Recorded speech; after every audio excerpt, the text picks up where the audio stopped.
26 दिवसांच्या उपोषणानंतर फायनली सोनम वांगचुक यांनी आता त्यांचं उपोषण सोडलेलं आहे आणि दुसरीकडे मेलडीच्या घवघवीत यशानंतर इतिहासात दुसऱ्यांदा पंतप्रधान नरेंद्र मोदी यांना लो कॅमेरा अँगल ठेवत सेल्फी व्हिडिओ काढायला लागलाय, यावेळेला विद्यार्थ्यांसाठी. आणि नीट परीक्षेवर साधारण 70 पेक्षा जास्त दिवस मौन उपोषण ठेवलेल्या पंतप्रधानांना अखेरीस विद्यार्थ्यांना संबोधित करणारा व्हिडिओ करायलाच लागला. आज विभागों ने लगातार मेहनत करके देर रात मुझे मुसद्दा भी दे दिया। फास्ट ट्रैक कोर्ट और कठोर सजा के प्रावधान के साथ का ये मुसद्दा कल कैबिनेट में चर्चा होगी। कैबिनेट के साथियों के सुझाव के बाद उसका अंतिम रूप दिया जाएगा और सोमवार से संसद का दूसरा सप्ताह शुरू हो रहा है, तब जल्द से जल्द उस बिल को सदन में पारित कराने का प्रयास किया जाएगा। यानंतर विद्यार्थ्यांची कदाचित अशी रिएक्शन असू शकेल, अभी क्या हुआ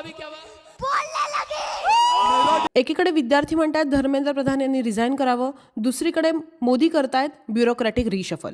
म्हणजे शिक्षण मंत्र्यांची नाही तर सचिवांची खुर्ची बदलली गेली आहे. मोठ्या प्रशासकीय फेरबदलात केंद्र सरकारनं गुरुवारी उच्च शिक्षण सचिव विनीत जोशी यांची बदली करून त्यांना पंचायती राज मंत्रालयात पाठवलंय. तसंच शिक्षण मंत्रालयात 2 नवीन सचिवांची नियुक्ती झाली.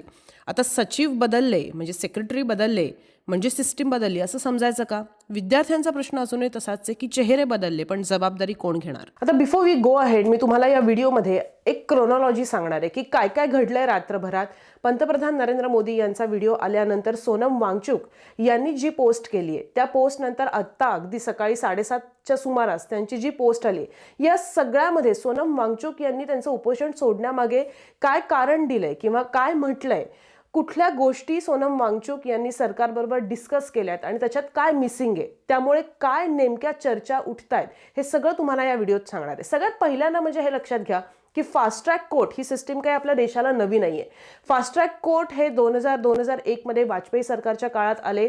त्यानंतर फास्ट ट्रॅक कोर्ट बद्दल 2014 मध्ये खरं तर नरेंद्र मोदी जेव्हा पंतप्रधान पदाच्या शर्यतीत होते तेव्हा नरेंद्र मोदी म्हटले होते की आम्ही भ्रष्टाचारी आमदार खासदारांवर कारवाई करण्यासाठी आम्ही स्पेशल कोर्ट्स आणू, म्हणजे त्वरित कारवाई या मंत्र्यांवर किंवा आमदार खासदारांवर जे भ्रष्टाचारी आहेत त्यांच्यावर होईल. आता ही गोष्ट वेगळी, अर्थात की भ्रष्टाचाराचे आरोप असलेले अनेक नेतेच पुढच्या काळात भाजपमध्येच आले. आणि फास्ट ट्रॅक कोर्ट ही असं काही इंडिपेंडंट कोर्ट नसतं, तर फास्ट ट्रॅक कोर्ट ही एक सिस्टीम असते जिथे जलद निकाल देण्यासाठी एक स्पेशल बेंच असतो किंवा स्पेशल न्यायाधीश असतात. आता अर्थात CJI जर असं म्हणत असतील की आम्हाला कुठले व्हिडिओ बघायचे नाही आहेत, तर विद्यार्थ्यांचा फास्ट ट्रॅक कोर्ट बाबतची ही कमिटमेंट विद्यार्थी किती ऐकतील हा वेगळा प्रश्न आहे. 2019 मध्ये पॉक्सो केससाठी सुद्धा फास्ट ट्रॅक कोर्ट बनवलं गेलं होतं. म्हणजे ही अनाउन्समेंट बेसिकली सांगायचा मुद्दा हा आहे की देशासाठी नवीन नाहीये फास्ट ट्रॅक कोर्टची, आणि फास्ट ट्रॅक कोर्ट हे किती फास्ट आहेत याबाबतच्या बातम्या आपण रोज उठून वाचतोच. अनेक एक्झिस्टिंग फास्ट ट्रॅक कोर्ट्समध्ये सिव्हिअर स्टाफ शॉर्टेज आहेत, इनॅडिक्वेट इन्फ्रास्ट्रक्चर आहे.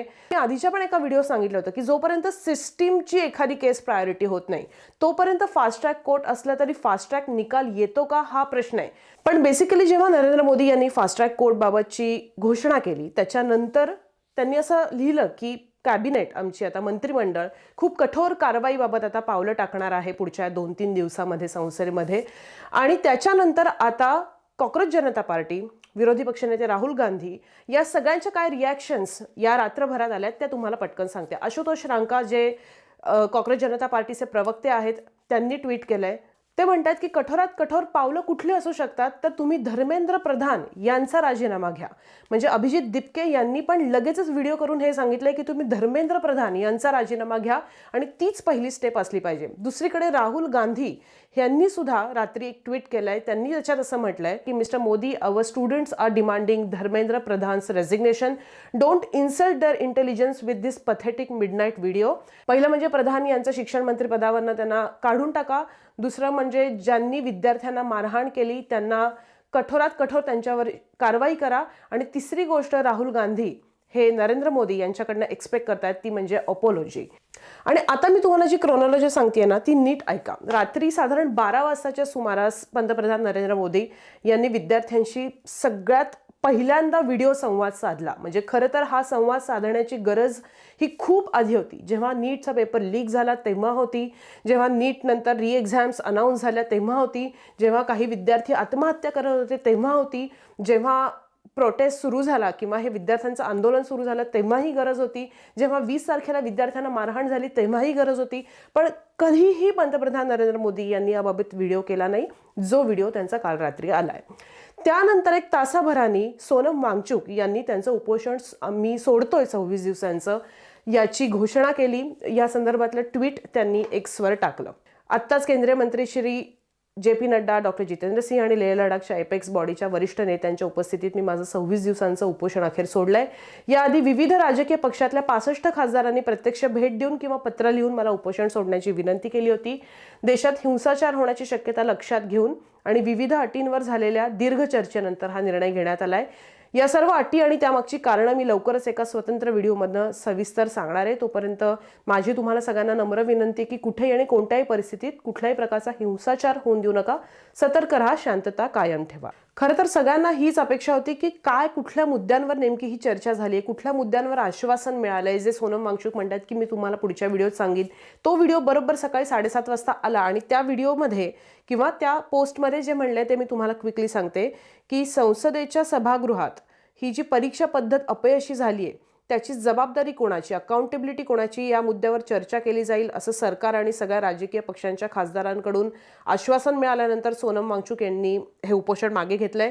अलीकडच्या नीट परीक्षा पेपर फुटी प्रकरणातल्या आत्महत्याग्रस्त पीडितांच्या कुटुंबांना योग्य भरपाई दिली जाईल आणि शांततापूर्ण मार्गाने आंदोलन करणाऱ्या विद्यार्थी आणि तरुणांवर कोणतेही गुन्हे दाखल होणार नाहीत असं आश्वासन पण सरकारनं दिलेलं आहे. आता जेव्हा सोनम वांगचुक यांनी पोस्ट केली की मी 26 दिवसांचं उपोषण सोडतोय, त्याच्यानंतर नरेंद्र मोदी यांनी पुन्हा एकदा त्यांच्या ट्विटरवर पोस्ट केली की मैं सोनम जी से आग्रह करता हूं कि वो डॉक्टर की सलाह के अनुसार अपनी दिनचर्या रखे और जल्द से जल्द अपना पुराना वजन फिर से प्राप्त करे. मैं प्रभू से प्रार्थना करता हूं की सोनम जी स्वस्थ रहे. असं म्हणून त्यांनी सोनम वांगचुक आणि त्यांच्या पार्टनर गीतांजली यांना दोघांना टॅग केलेला आहे त्या पोस्टमध्ये. आता एक लक्षात घ्या की सोनम वांगचुक यांनी उपोषण सोडल्यानंतर आता सरकार हे कसं आंदोलन हाताळते हे पाहणं जास्त महत्त्वाचं आहे. कारण सोनम वांगचुक यांच्या मागण्या त्यांना जे अश्युरन्स सरकारने दिले ते पाहिलं आणि CJPच्या मागण्या पाहिल्या तर त्याच्यात एक खूप मोठा फरक दिसतो, तो म्हणजे धर्मेंद्र प्रधान यांच्या राजीनाम्याच्या मागणीचा.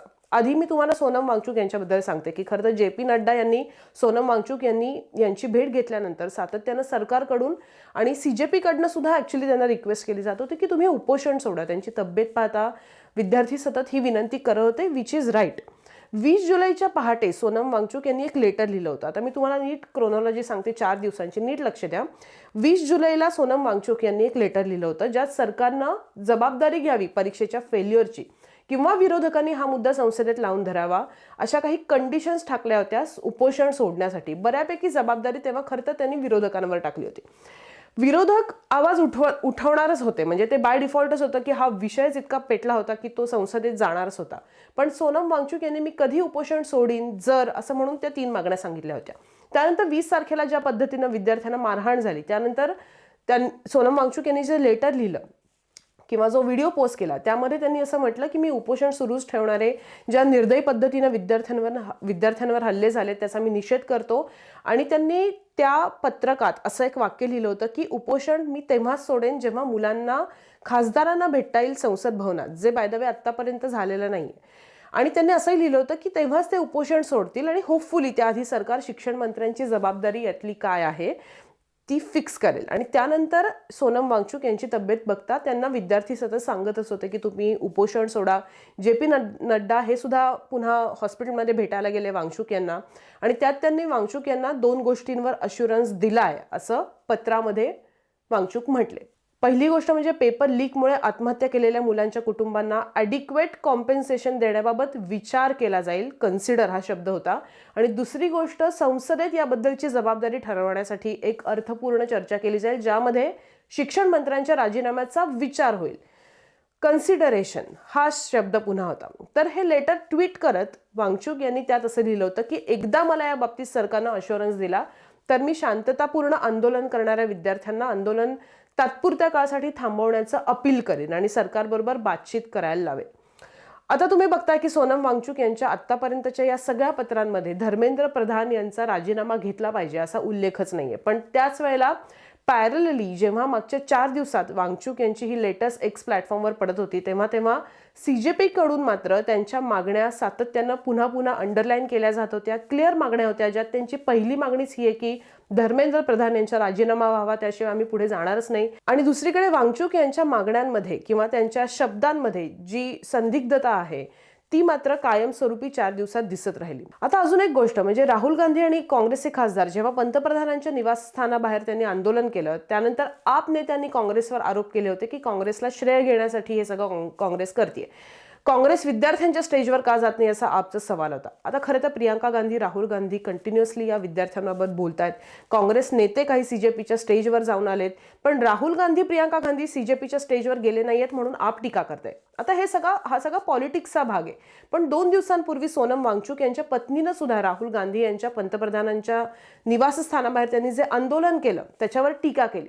पण हा प्रश्न जेव्हा CJPच्या प्रवक्त्यांना इंडियन एक्सप्रेसने विचारला की सोनम वांगचुक जे म्हणतायत त्यांची पत्नी जी टीका करते राहुल गांधींवर त्याला CJP समर्थन देतं का, तेव्हा मात्र राहुल गांधींना CJPच्या प्रवक्त्यांनी सपोर्ट केला. राहुल गांधी जी ने किया बहुत अच्छा किया. उनका दायित्व भी बनता है as a leader of opposition to lead the protest and उन्होंने किया, अच्छा किया. हमें कोई एतराज नहीं ये कौन क्रेडिट ले रहा है. ये छात्र का आंदोलन है. अगर उन्होंने अपना वॉइस ऐड किया छात्रों के लिए तो it's a great thing end उनको वो श्रेय जाना चाहिए. तो हम तो चाहते हैं कि जो सॉलिडारिटी में यूथ के साथ खड़ा है एंड खड़ा रहेगा वो इसका क्रेडिट ले. यात काही एक शंका नाही की सोनम वांगचुक यांना उपोषण सोडणं हे गरजेचं होतं, कारण ज्या पद्धतीनं त्यांची तब्येत त्यांनी खालावली होती, विद्यार्थ्यांच्या मागण्यांसाठी ते इतके दिवस तिथे उपोषणाला बसले होते. पण अखेरच्या 4 दिवसात बदललेल्या या भाषेचा अर्थ काय हा प्रश्न सुद्धा अनेक जण विचारतायत. त्या काळात आलेल्या या सगळ्या स्टेटमेंट्सची जर टाइमलाईन बघितली तर CJPच्या डिमांड आणि सोनम वांगचुक जे सातत्यानं बोलतायत त्यात धर्मेंद्र प्रधान यांचा राजीनामा हा एका फार महत्त्वाच्या ओळीचा फरक आहे. त्यामुळे मी हे म्हणते की जेव्हा CJP आणि सर्व विरोधी पक्ष आता राजीनाम्याच्या मागणीवर ठाम आहेत तेव्हा सरकार आता कसं आंदोलन हाताळत आहे हे पाहणं खूप महत्त्वाचं असणार आहे. जखमी विद्यार्थी एवढे झाले त्यावर अजूनही पंतप्रधानांची काही प्रतिक्रिया आली नाहीये. ती येतेय का या मॉन्सून सेशनमध्ये, त्यावर पंतप्रधान काय म्हणतात हे पाहणं महत्त्वाचं आहे. सोनम वांगचुक यांची आता पुढची भूमिका काय असणार आहे, कारण आंदोलन सोडण्यासाठी काही गोष्टींचं बार्गेनिंग सुरू असणं हे कदाचित समजू शकतो. पण आता सोनम वांगचुक धर्मेंद्र प्रधान यांच्या राजीनाम्याची जी विद्यार्थ्यांची मागणी आहे त्याला सपोर्ट करतायत का, ते काय भूमिका घेतात हे पण पाहणं तितकंच महत्त्वाचं असणार आहे.